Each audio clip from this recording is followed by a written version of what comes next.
आज की इस वीडियो में बात करने वाले हैं हिस्ट्री के most important topic Qutubuddin Aibak के बारे में, जो कि दिल्ली सल्तनत के गुलाम वंश के महान शासक रहते हैं।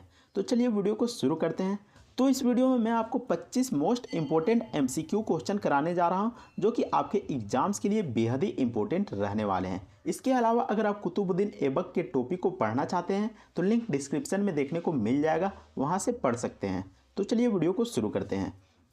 पहला नंबर क्वेश्चन में पूछा गया है कि खालिस्तान वंश ने, जिसने 1206 ईस्वी से लेकर 1290 तक उत्तर भारत पर शासन किया, कुतुबुद्दीन ऐबक द्वारा स्थापित किया गया था।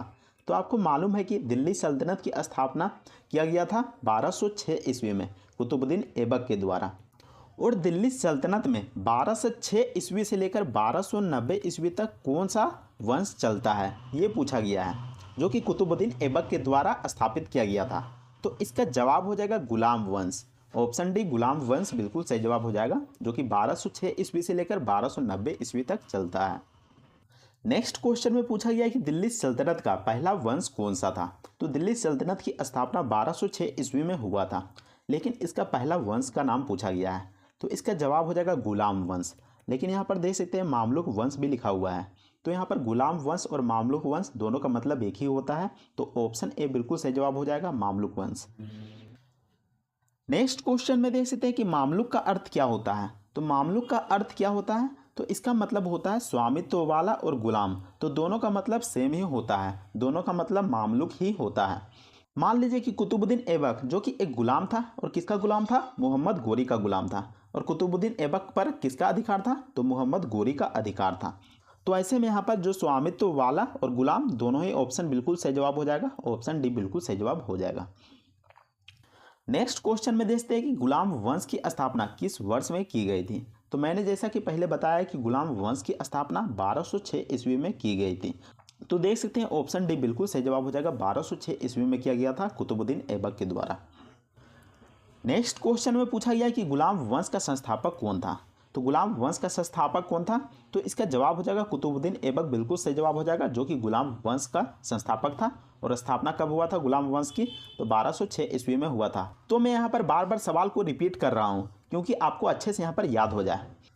अगले क्वेश्चन में देख सकते हैं कि कुतुबुद्दीन ऐबक ने कितने साल तक शासन किया था। तो कुतुबुद्दीन ऐबक के द्वारा कितने साल तक शासन किया जाता है, तो इसका जवाब हो जाएगा 1206 ईस्वी से लेकर 1210 ईस्वी तक कुतुबुद्दीन ऐबक का शासनकाल रहता है, यानी कि मात्र 4 साल का शासनकाल रहता है। तो ऑप्शन बी बिल्कुल सही जवाब हो जाएगा, 4 साल। नेक्स्ट क्वेश्चन में पूछा गया कि निम्नलिखित में से कौन मोहम्मद गोरी का सेनापति था और उसने भारत में गुलाम वंश की स्थापना भी किया था।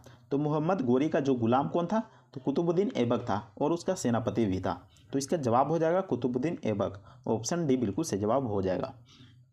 नेक्स्ट क्वेश्चन में देख सकते हैं कि मोहम्मद गोरी ने कुतुबुद्दीन ऐबक को किस युद्ध में जीत के बाद भारतीय प्रदेशों का सूबेदार बनाया था।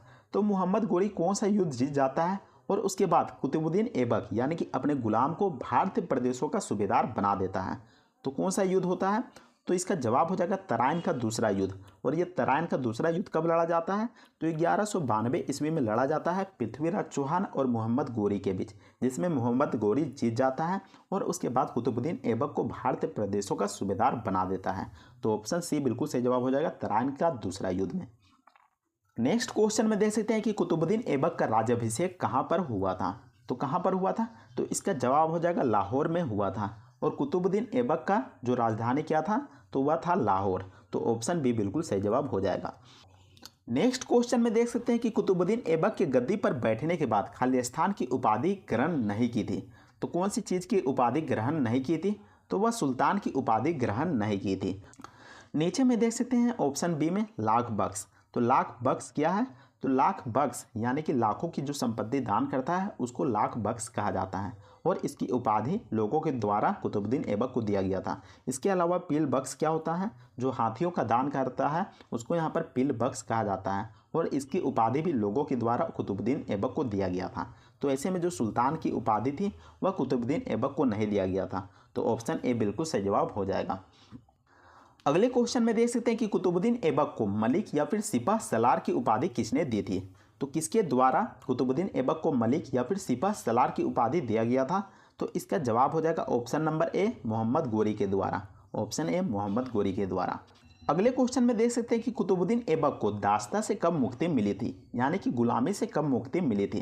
तो आपको मालूम होगा कि कुतुबुद्दीन ऐबक को 1206 ईस्वी में राजा बनाया गया था दिल्ली का। वह दिल्ली सल्तनत की स्थापना कर देता है, साथ ही साथ गुलाम वंश की भी स्थापना कर देता है।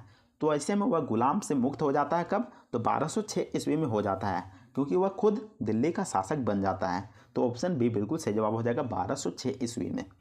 नेक्स्ट क्वेश्चन में पूछा गया कि कुतुबुद्दीन ऐबक की राजधानी क्या था। तो कुतुबुद्दीन ऐबक का राजधानी क्या था, तो इसका जवाब हो जाएगा लाहौर था। ऑप्शन बी लाहौर था। अगले क्वेश्चन में देख सकते हैं कि सल्तनत काल के किस शासक को लाख बख्श यानी कि लाखों का दाता के रूप में भी जाना जाता है।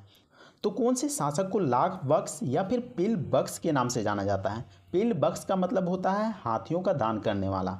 तो किसको जाना जाता है, तो इसका जवाब हो जाएगा कुतुबुद्दीन ऐबक को जाना जाता है। Option D. नेक्स्ट क्वेश्चन में देख सकते हैं कि निम्नलिखित में से किस सुल्तान की उपाधि कुरान खां है, यानी कि किस सुल्तान को कुरान खां के नाम से भी जाना जाता है। तो इसका जवाब हो जाएगा कुतुबुद्दीन ऐबक को। कुतुबुद्दीन ऐबक को इसलिए क्योंकि उन्होंने कुरान को पूरी तरीके से याद कर लिया था। तो आपको ध्यान में रखना है। अगले क्वेश्चन में देख सकते हैं कि अजमेर में 2.5 दिन का झोपड़ा खालिस्तान द्वारा बनवाया गया था। तो अजमेर में जो 2.5 दिन का झोपड़ा स्थित है, जो कि एक मस्जिद है, वह किसके द्वारा बनवाया गया था। तो आपकी जानकारी के लिए बता दें कि जो अजमेर में 2.5 दिन का झोपड़ा है, वह कुतुबुद्दीन ऐबक के द्वारा बनवाया गया था। हुआ यह था कि मोहम्मद गोरी ने कुतुबुद्दीन ऐबक को आदेश दिया था कि तुम 2.5 दिन के अंदर यानी कि 60 घंटे के अंदर, तो आप समझ सकते हैं कि 2.5 दिन यानी कि 24 दूनी 48 यानी 2 दिन हो गया, और इधर यहाँ पर 12 दिन हो गया, तो 2.5 दिन हो गया। तो 2.5 दिन के अंदर इस मस्जिद को तैयार कर लिया गया था, यानी कि 60 दिन में इस मस्जिद को तैयार कर लिया गया था। और मोहम्मद गोरी ने आदेश दिया था कुतुबुद्दीन ऐबक को इस मस्जिद को बनाने के लिए। तो ऑप्शन ए बिल्कुल सही जवाब हो जाएगा। नेक्स्ट क्वेश्चन में देख सकते हैं कि कुव्वत अल इस्लाम मस्जिद निम्नलिखित में से किस शासक के द्वारा बनाई गई थी। तो कौन सा शासक हो जाएगा, तो इसका जवाब भी कुतुबुद्दीन ऐबक ही हो जाएगा। इसके अलावा आपको बता दें कि जो कुव्वत अल इस्लाम मस्जिद है, उसको विजय स्तंभ के नाम से भी जाना जाता है। आखिर विजय स्तंभ के नाम से क्यों जाना जाता है, क्योंकि जो मुसलमानों की विजय हुई थी उसी की याद में कुव्वत अल इस्लाम मस्जिद को बनाया गया था, क्योंकि वहाँ पर मुस्लिम शासक ने दिल्ली में राज करना शुरू कर दिया था। नेक्स्ट क्वेश्चन में देख सकते हैं कि कुतुबुद्दीन ऐबक ने किसकी याद में कुतुब मीनार का निर्माण किया था। तो कुतुबुद्दीन ऐबक के द्वारा कुतुब मीनार का निर्माण किया जाता है, लेकिन किसकी याद में किया जाता है। तो इसका जवाब हो जाएगा सूफी संत ख्वाजा कुतुबुद्दीन बख्तियार काकी की याद में किया जाता है। ऑप्शन ए सही जवाब हो जाएगा। यहाँ पर नाम थोड़ा सा बड़ा हो सकता है, लेकिन आपको ध्यान में रखना है।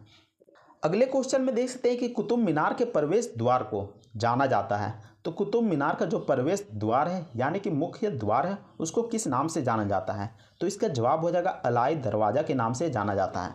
और आपको बता दें कि जो कुतुब मीनार का जो प्रवेश द्वार है, यानी कि जो मुख्य द्वार है, उसका निर्माण किसके द्वारा करवाया गया था। तो उसका निर्माण अलाउद्दीन खिलजी के द्वारा करवाया गया था, और उसी के नाम पर यहाँ पर अलाई दरवाज़ा नाम रखा गया है।